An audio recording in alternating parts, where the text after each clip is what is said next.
Assalamualaikum. Waalaikumsalam. Selamat pagi anak-anak. Pagi, Bu. Gimana kabar kalian hari ini? Alhamdulillah baik. Baik ya. Hari ini ada yang tidak masuk tidak? Ada, Bu. Ada, siapa? Nur Hamidah. Oh, anggota kelompok kamu ya? Betul. Kenapa? Nur Hamidah kemana? Nur Hamidah dia izin Kemana? Untuk periksa ke dokter gigi, Bu. Oh, ke dokter gigi. Baik. Sebelum kita memulai pembelajaran hari ini, ada baiknya kita berdoa terlebih dahulu ya. Oke, doa akan dipimpin oleh Marcel. Silakan Marcel. Baik teman-teman, sebelum kita memulai pelajaran pada hari ini, marilah kita berdoa sesuai agama dan kepercayaan masing-masing. Berdoa dimulai.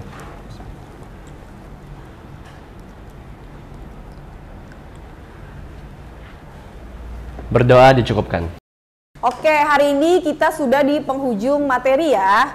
Sebelumnya itu kalian sudah belajar mengenai anatomi jantung, sistem peredaran darah besar, sistem peredaran darah kecil.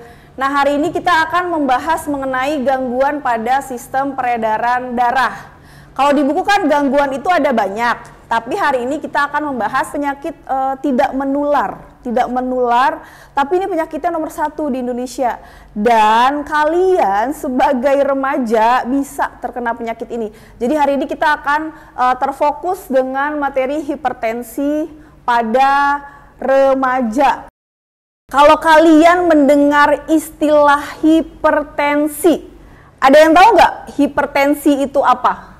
Saya, Bu. Ya, silakan Indah. Hipertensi adalah suatu kondisi di mana tekanan darah pada dinding arteri itu terlalu tinggi. Nah, itu biasa didefinisikan sebagai tekanan darah di atas 120/80. Ya, benar ya. Boleh kasih tepuk tangan dulu.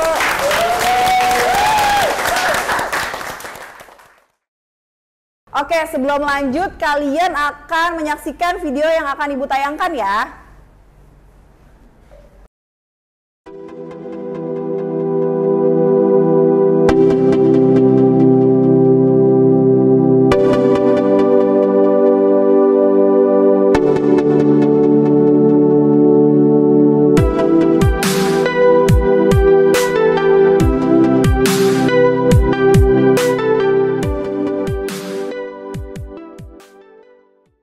Oke, dari video pembelajaran yang sudah ditayangkan, apakah ada yang mau memberikan komentar? Saya, Bu. Ya, silakan Jason. Jadi kan video yang tadi ditayangkan tentang hipertensi pada remaja. Jadi saya ingin menjelaskan faktor-faktornya. Yang pertama adanya kurangnya aktivitas olahraga, yang kedua pola makan yang tidak sehat, yang ketiga adalah obesitas. Jadi yang saya lihat dari rentang umur remaja pada zaman sekarang itu banyak sekali yang mengalami obesitas. Nah, kenapa sih kita bisa obesitas? Kita kembali ke saya mau menjelaskan dari awal. Yang pertama itu ada yang namanya aktivitas sehari-hari. Jadi saat kita melakukan aktivitas sehari-hari, badan kita akan merasa lelah. Saat badan kita merasa lelah, kita akan cenderung mengkonsumsi makanan yang menurut kita enak. Setelah itu, makanan yang enak ini biasanya makanan cepat saji yang mengandung banyak natrium. Nah, saat natrium itu dalam tubuh kita udah tercukupi, tapi kita terus memakan makanan yang mengandung natrium yang tinggi dan rasanya enak. Nah, organ-organ tubuh kita tuh kayak nggak bisa menerima, sehingga akhirnya kita mengalami hipertensi, terutama pada organ tubuh kita, yaitu peredaran darah. Setelah itu, saya juga mau menyatakan atau memberikan statement bahwa nggak semua makanan sehat itu nggak enak. Ada juga makanan sehat yang enak. Contohnya, makanan yang enak tapi sehat, itu apa? Contoh makanan yang enak tapi sehat itu contohnya dada ayam dipanggang. Nah, pasti kan banyak banget nih orang-orang yang kayak mikir kalau misalkan dada ayam dipanggang atau dada ayam yang kayak nggak pakai bumbu tuh rasanya nggak enak. Padahal nyatanya adalah saat kita menjalani hal tersebut, makanan tersebut akan enak. Jadi menurut saya makanan itu enak. Jadi walaupun kita kayak kelihatannya makanan itu kayak biasa-biasa aja gitu, tapi ternyata rasanya enak. Sekian, terima kasih. Tujuan pembelajaran kita hari ini adalah menciptakan solusi pencegahan gangguan atau kelainan yang terjadi pada sistem peredaran darah, terutama pada penyakit hipertensi ya. Terus seperti biasa, selain itu, selama pembelajaran hari ini akan ada 3 sistem penilaian. Ya, jadi ada 3 penilaian. Yang pertama itu akan ada penilaian dari sikap, yang kedua itu ada pengetahuan, dan yang ketiga itu dari keterampilan. Nanti untuk sikap dan keterampilan itu pada saat kalian presentasi, dan kalau pengetahuan di akhir pembelajaran akan ada kuis untuk kalian. Oke, untuk selanjutnya kalian akan scan barcode ya untuk mengetahui orientasi pada masalah. Silakan scan barcode-nya.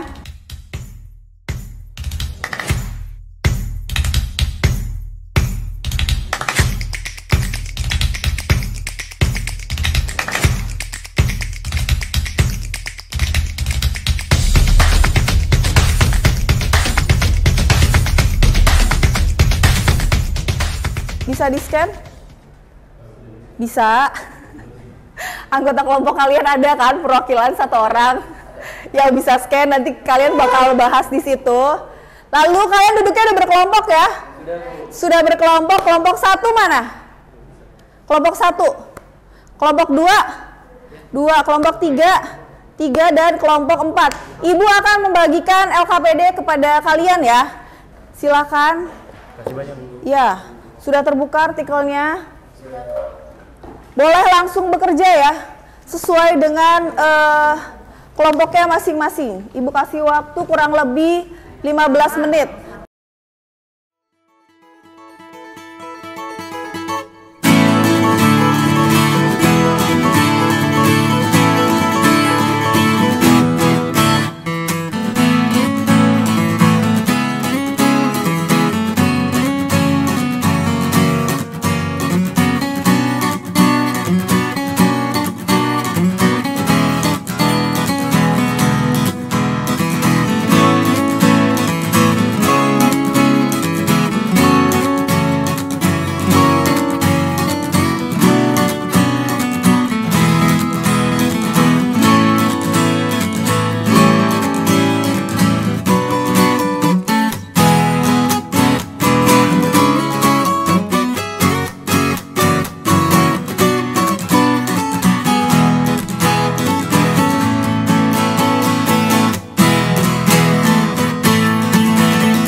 Kami akan menjelaskan, mempresentasikan sebuah lembar kerja peserta didik yang telah kita kerjakan serta kita diskusikan dengan saksama.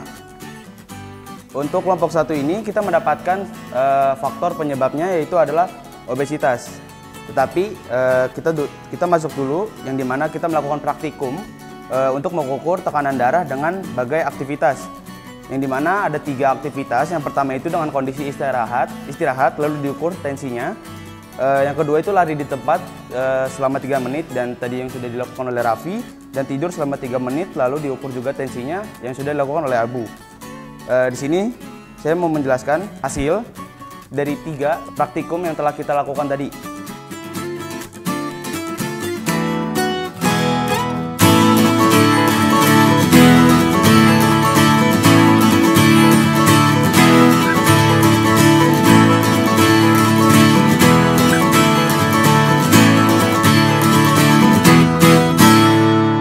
Si Rosi ikut pertanian,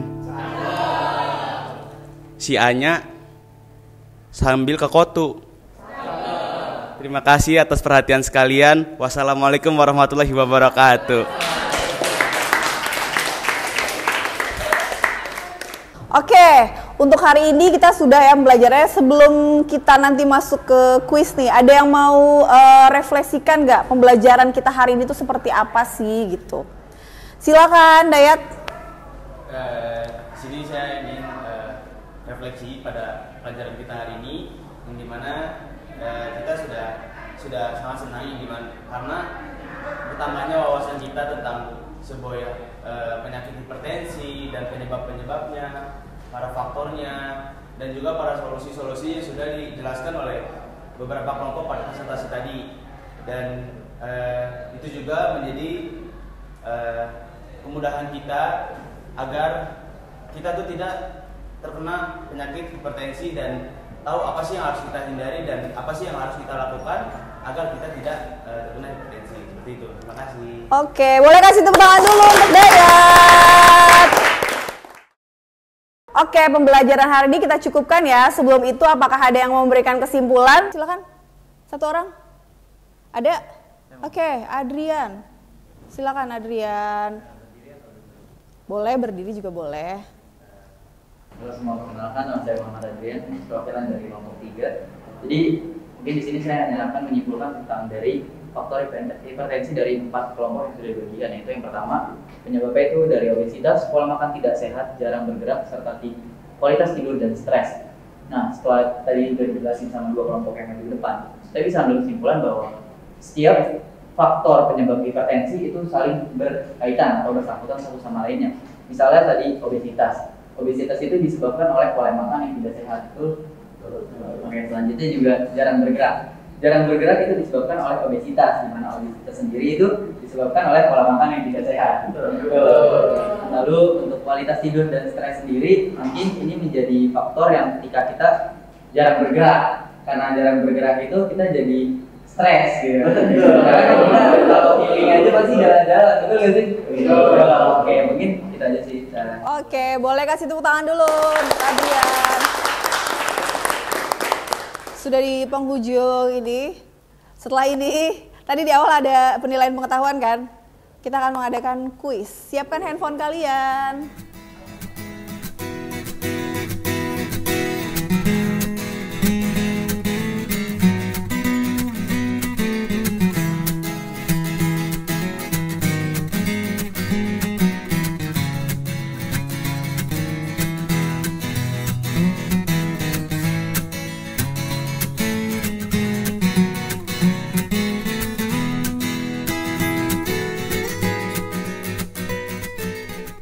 Oke, untuk pembelajaran hari ini Ibu akhiri ya. Sampai ketemu minggu depan dengan materi baru. Terima kasih untuk hari ini ya, Assalamualaikum warahmatullahi wabarakatuh.